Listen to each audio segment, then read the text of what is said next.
అడ్డుకోవాలనుకోవడం ఏమన్నా నేరమా? ఎందుకు అడ్డుకుంటున్నారు నువ్వు, నీ కొడుకు, నీ అల్లుడు అని నేను అడుగుతున్నాను. 12 నెలలు కానీ ప్రభుత్వం అప్పుడే దిగిపోవాలంటున్నాడు. 10 ఏళ్ళలో నువ్వు చెయ్యని పనులు మేము చేసినాం కదా. ఏం బాగలేదు పాలన. ఆయన కొడితే గట్టి కొడతాడంట. ఆయన కొడితే ఎంత గట్టి కొడతాడంట అంటే ఇక అది చెప్పనలవి కాదంట. నేను అడగదలుచుకున్న మా సోదరుడు, అయ్యా ఆయన గట్టి కొట్టడానికి ఫుల్లా ఆఫా? ఏంది గట్టి కొట్టడానికి? ఏం కొడతాడు ఆయన? కొడితే గిడితే ఓ ఫుల్లు ఓ ఆఫ్ గట్టి కొట్టగలడు. అంత మించి గట్టి కొట్టేది ఏందుంది? 10 ఏళ్ళు నువ్వు గట్టి కొట్టేటోని ఆయన ఉంటే, నిజంగానే నువ్వు గట్టి కొట్టాలంటే డ్రగ్స్ పార్టీలు ఫామ్ హౌస్లలో చేస్తున్న నీ కొడుకును వంగబెట్టి గట్టి కొట్టు, వానికి బుద్ధి వస్తుంది. ఢిల్లీలో లిక్కర్ దందాలు చేసి తెలంగాణ గౌరవాన్ని తీసిన నీ బిడ్డను దౌడ మీద అంగబెట్టి గట్టి కొట్టు. తెలంగాణ పరువు తీసినందుకు గట్టి కొడితే వస్తుంది.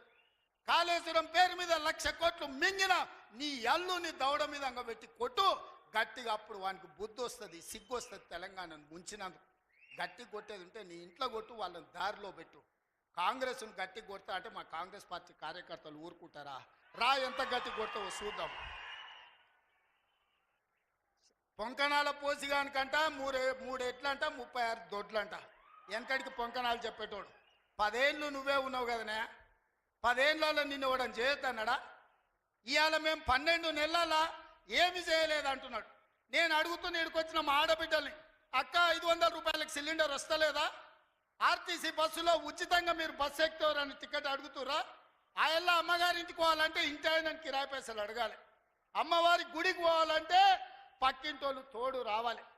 ఇవాళ 500 రూపాయల సిలిండర్, ఆడబిడ్డల కార్తీలో ఉచిత ప్రయాణం, 200 యూనిట్లు ఈరోజు ఉచితంగా కరెంటు, 25,50,00,50,000 రైతులకు 21,000 కోట్ల రూపాయల రైతు రుణమాఫీ చేసినాం. రైతు భరోసా కేసీఆర్ ఎగనామ పెడితే వచ్చిన ఎంబడే 7,625 కోట్ల రూపాయలు ఇవాళ రైతు భరోసా మొదటి విడత ఇచ్చినాం. రెండో విడత ఈరోజు రైతు భరోసాల 10,000 కోట్ల రూపాయలు, ఎకరాకు 12,000 సంవత్సరానికి ఇవాళ మనం మొదలు పెట్టినాం. మార్చి 31 లోపల ఈరోజు రైతు భరోసా నిధుల్ని రైతుల ఖాతాలో వేయదలుచుకున్నాం. నిరుద్యోగ యువకులకు 55,000 ఉద్యోగాలు ఇచ్చినాం. ఇవాళ ఆడబిడ్డలకు, మహిళా సంఘాలకు పాఠశాలలు నిర్వహించుకోనికే అమ్మ ఆదర్శ పాఠశాల ఇచ్చినాం. ఇవాళ పాఠశాల పిల్లలకు బట్టలు కుట్టే పని ఆడబిడ్డలకు ఇచ్చినాం. ఇవాళ 1000 మెగావాట్లు సోలార్ విద్యుత్తు ఆడబిడ్డలకు ఇవాళ నిర్వహించుకోవడానికి ఇచ్చినాం. ఇవాళ మహిళా సంఘాలకు 600 బస్సులు కొని ఆర్టీసీకి ఇవాళ కిరాయిలకు పెట్టే అవకాశం మా ఆడబిడ్డలకు ఇచ్చినాం. ఈ రకంగా చెప్పుకుంటూ పోతే ఈరోజు కొడంగల్ నారాయణపేట లిఫ్ట్ ఇరిగేషన్ మహబూబ్ నగర్కు తీసుకొచ్చినాం. 5,000 కోట్ల రూపాయలతో కొడంగల్ అభివృద్ధి పనులు, 1000 కోట్లు ఇవాళ నారాయణపేటలో అభివృద్ధి పనులు తీసుకున్నాం. పాలమూరు ప్రాజెక్టు పూర్తి చేయాలని ఇవాళ ముందుకు పోతున్నాం. ఈ రకంగా మేము వచ్చిన తర్వాత ఇంతకుముందే పొంగులేటి శ్రీనివాసరెడ్డి గారి నేతృత్వంలో ఆనాడు ఆగిపోయిన ఇందిరమ్మ ఇల్లు మళ్ళీ ప్రారంభించి నియోజకవర్గానికి 3,500 కాదు, అవసరమైతే 5,000 ఇల్లు ప్రతి నియోజకవర్గానికి 5 లక్షల రూపాయలు పేదవాడు ఇల్లు కట్టుకోవడానికి ఇవాళ ఉచితంగా ఇస్తున్నాం. నువ్వు ఎన్ని డబుల్ బెడ్రూమ్ ఇండ్లు ఇచ్చినావు 10 ఏళ్ళని నేను అడుగుతున్నా. సంవత్సరంలో 5 లక్షల ఇండ్లు మేము ఇస్తాం. ఆనాడు 10 ఏళ్ళల్లో 25 లక్షల ఇందిరమ్మ ఇండ్లు మేము ఇచ్చినాం. నేను అందుకే ఇవాళ టీఆర్ఎస్ వాళ్ళకు ఒక సవాల్ విసురుతున్నా. చిత్తశుద్ధి ఉంటే మీరు రాండి. ఏ ఊర్లో అయితే ఇందిరమ్మ ఇండ్లు ఉంటాయో రేపు సర్పంచ్ ఎన్నికలలో మేము ఓట్లు అడుగుతాం. ఏ ఊర్లో మా ఇందిరమ్మ ఇండ్లు లేవో మేము ఎన్నికల్లో పోటీ చేయం. నువ్వు నీ డబుల్ బెడ్రూమ్ ఇండ్లు ఉన్న ఊర్లలోనే నువ్వు పోటీ చేయాలి. నీకు దమ్ముందా? నేను సూటిగా సవాలు విసురుతున్నా. శ్రీనివాస్ రెడ్డి గారిని కూడా సవాలు విసరమని చెప్తున్నా. మా దామన్నను కూడా తోడుండమని నేను విజ్ఞప్తి చేస్తున్నా. ఏ ఊర్లో ఇందిరమ్మ ఇండ్లు ఉన్నాయో మేము ఆ ఊర్లోనే పోటీ చేస్తాం. ఏ ఊర్లో డబుల్ బెడ్రూమ్ ఇండ్లు ఉన్నాయో గా ఊర్లోనే బీఆర్ఎస్ వాడు పోటీ చెయ్యాలి. దానికి సిద్ధమైతే మా సవాల్ని స్వీకరించి మాట్లాడు. నువ్వేం చేసినావు, మేమేం చేసినావు ప్రజలకు అర్థమవుతుంది. అందుకే ఇవాళ ఆర్టీసీలో బస్సు అయినా, ఆడబిడ్డలకు 200 యూనిట్లు ఇంటికైనా, 500 రూపాయల సిలిండర్ అయినా, యువకులకు 55,000 ఉద్యోగాలైనా, 21,000 కోట్ల రూపాయల రైతు రుణమాఫీ అయినా, రైతు భరోసాలో 12,000 కోట్ల రూపాయలు సంవత్సరానికి ఇచ్చిన, ఉపాధి హామీ కూలీలకు ప్రతి ఇంటికి 12,000 రూపాయలు ఇవాళ ఉచితంగా ఇచ్చిన, ఒక్క సంవత్సరంలోనే ఇవన్నీ పనులు మనం చేసినాం. ఇవే కాదు, ఇవాళ బీసీలు తెలివికల్లో డాక్టర్లు, లాయర్లు, ఇంజనీర్లుగా ఈ చదువుకున్నారు. ఐఏఎస్లు, ఐపీఎస్లుగా వాళ్ళు రాణిస్తున్నారు. మేము ఎంతమంది ఉన్నామో లెక్క చెప్పండి అని అడుగుతున్నారు. 1931 100 ఏళ్ల కింద తెల్లదొరలు లెక్కలు కట్టారు కులగణన. మళ్ళీ ఇవాళ వరకు కట్టలే. 7 దశాబ్దాలైన స్వతంత్ర దేశంలో బీసీ కులగణన చెయ్యలే. ఇవాళ తెలంగాణ రాష్ట్రం దేశంలోనే మొదటిసారిగా బలహీన వర్గాలకు సంబంధించిన ప్రతి కులానికి సంబంధించిన లెక్క తీసి కులగణన చేసి దేశానికి ఆదర్శంగా నిలబడ్డది. 100 ఏళ్ల నుంచి జరగని పని ఇవాళ తెలంగాణ రాష్ట్రంలో చేసినాం.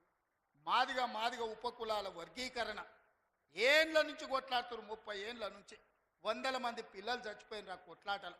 ఇవాళ ఎస్సీ ఉపకులాలకు సంబంధించి ముఖ్యంగా మాదిగ ఉపకులాల వర్గీకరణ 30 ఏళ్ల నుంచి పీఠముడిగా ఉంటే ఆ సమస్యని పరిష్కరించి ఇవాళ వర్గీకరణ చేసినాం.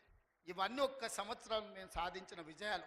చంద్రశేఖరరావు, నీకు ఇవి కనిపిస్తలేవా? నీ కండ్లకి ఏమన్నా పసిరికలు వచ్చినాయా? నీ కండ్లు ఏమన్నా పచ్చగానే అని నేను అడుగుతున్నా. ఇవన్నీ మేము చేస్తలేమా? ఇవన్నీ నువ్వు సభకు వస్తే చర్చిస్తాం కదా. ఆయన రాడు.